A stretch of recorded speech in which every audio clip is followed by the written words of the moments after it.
Hey guys, this is Sharn here. Thought I'd do another video again, basically,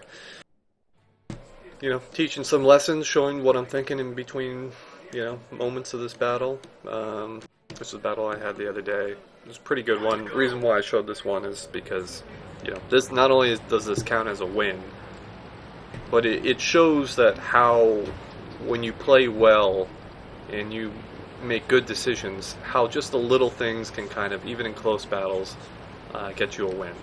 And these wins add up. If you play well like this consistently and you win some of these close games, it only takes an extra win or two here for you to, really do well. I mean, out of 10 battles, a 60%er is someone who won 6 battles. What if I didn't win this, let's say I was at 50%. I do win this, so I'm 60% now. That's the difference, and it just adds up over time. So it's important to, make sure you play well in these close ones. Because everyone's going to have the battles where they, stomp the other team. And there's going to be battles where you get stomped.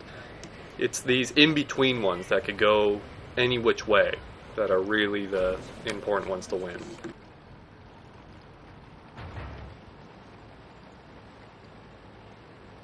So my first thought here in this battle was I really want to TK our bad chat here, because apparently he's supposed to be a decent player, but on a map and situation like this, he should be thinking about how does he spot and scout the other team and not get shot in return. Instead, he is doing who knows what. He's going to the farthest edge of the map so he cannot spot or do anything for anyone. He really, a good scout player, or a good medium player, should have gone, JH line and just looked to see if he could spot any of them going into the city. He could have looked and seen that we had quite a few tank destroyers. We had someone like me set up. Instead, he chose not to. And well, look, he right now is still doing nothing. And here we are over a minute into the game. Instead, he's backing away. So he blew an early opportunity to kind of give us some free damage in this game before the battle would even start. But it looks like he's going to scout right now. No. He kind of chose, it looks like, a different path. And there's this guy.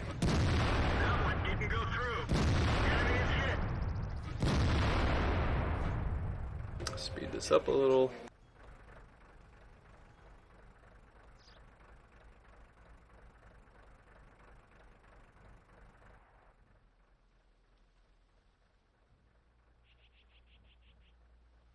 The bat, this is not the type of scouting you really want from him right there.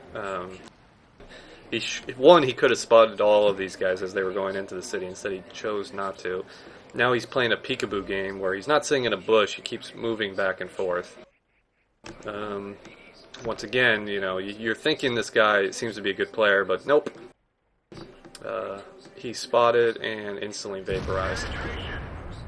Here's the 62A. And he's down for the count. We all saw that Batchat get obliterated right there. I took a nice 268 round to the face. This thing has a great turret. But, here was a Batchat. He did 0 damage this game. He got no spotting damage. He did 0. That's a tier 10 that did absolutely nothing. So that's a couple thousand extra hit points people are going to have to do to have a chance of winning this one.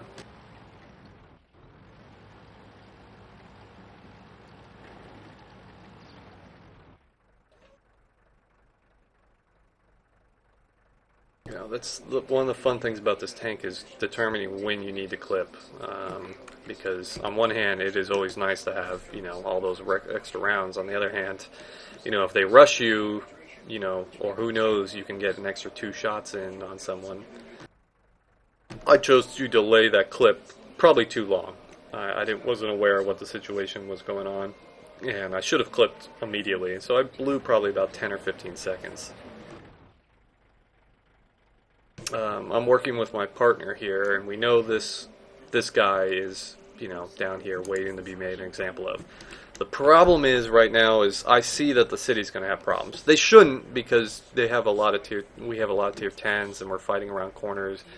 So it should cost the enemy a lot to come after him. But I'm looking at our team, and you know, there's a good chance none of these guys are the, you know, the brightest bulbs. So my friend goes down there knowing that he's got my support. We dispatch him.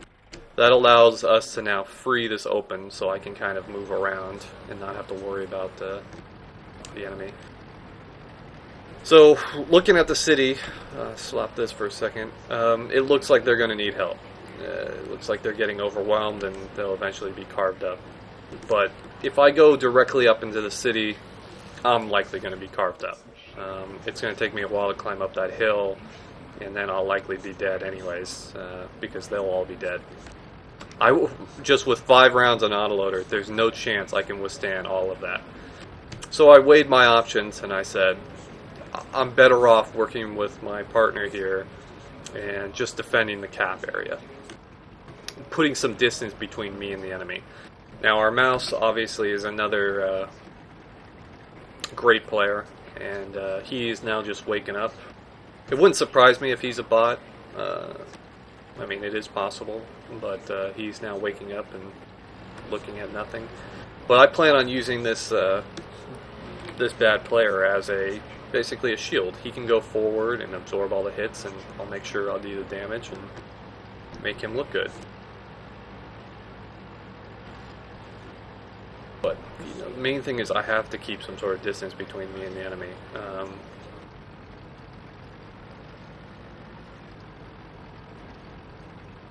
But at this point, it looks like since we're getting on the cap, I've got to go city, and I'm hoping I'm going to catch them and shoot them in the back.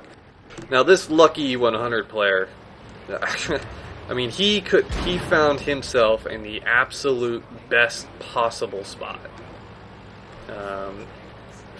You know, in a place I couldn't shoot him except in the turret. He was hull down, and yet he could shoot me. I mean, that's just luck right there. He doesn't have a clue where he is or what planet he's on. He just lucked out. And he also high-rolled me, so, you know, congrats to him. But I see that I've got to dispatch this guy. I don't have a choice. We're in a no-win situation right now unless I try to.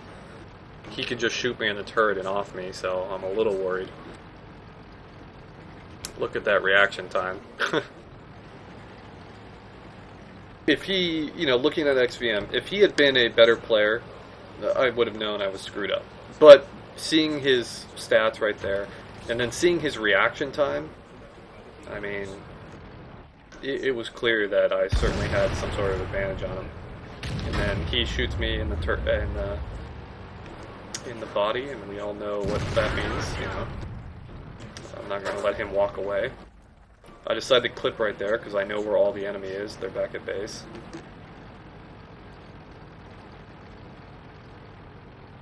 Oh, here's our mouse. He's so far done a lot this game.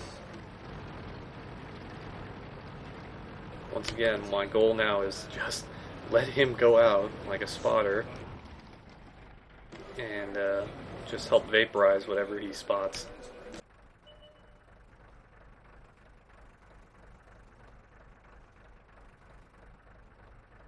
Oh, we know there's an E4 over there. Let's see if I can get a better spot on him. Now, also, this is another funny moment. That mouse is doing the worst possible thing in this scenario. He had the E4 lit up, and instead he went away from him, and, you know, I was very lucky he relit the E4, because in all likelihood he shouldn't have. He went down into the little dip crevice right there when he should have been just saying, hey, I've got a sniper behind me. Now this poor bastard is thinking he's going to get on the cap. Now I'm feeling a little better about this game. That guy is in a Waffentrager. He's a pretty decent player. He's their last decent player. You have to understand that at the end of the games, that's where the good players really show, you know, their clutch status. They are really the major threats in a battle at the end of the battles. I can't tell you, and I'm sure everyone else has seen it too, how many battles are won by good players at the very end against bad players. I mean, I would take a team with 1 or 2 good players left over a team with 5 or 6 bad players. Any day. Any day at the end. Bad players will find a way to screw up. a good situation. Okay, the 704 shooting HE. That's marvelous. I don't think he probably would have killed that mouse if he wasn't. This is where I get very nervous because I'm sitting here thinking, I don't know if I can get back on cap. I'm very surprised that E4 went to the cap. Then it made more sense. I mean, he thought his Waffentrager buddy was going there with him.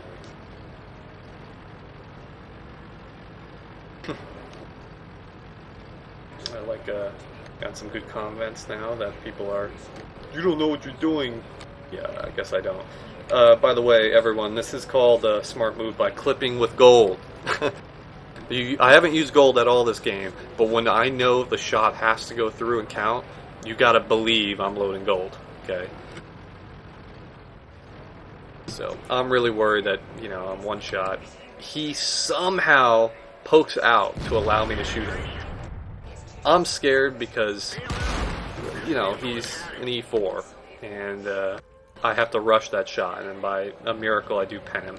He should never have poked out. He should have just waited behind a building, and then if I tried to come up, he could have shot me in the turret. But by him poking out like that, he risks getting shot. Well, you can see how close this battle is now. Let's speed it up.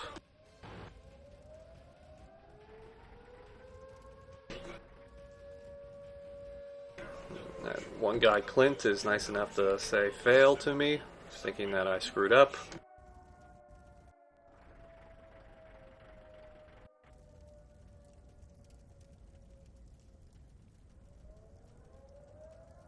Speed this up a little bit. Who's going to win?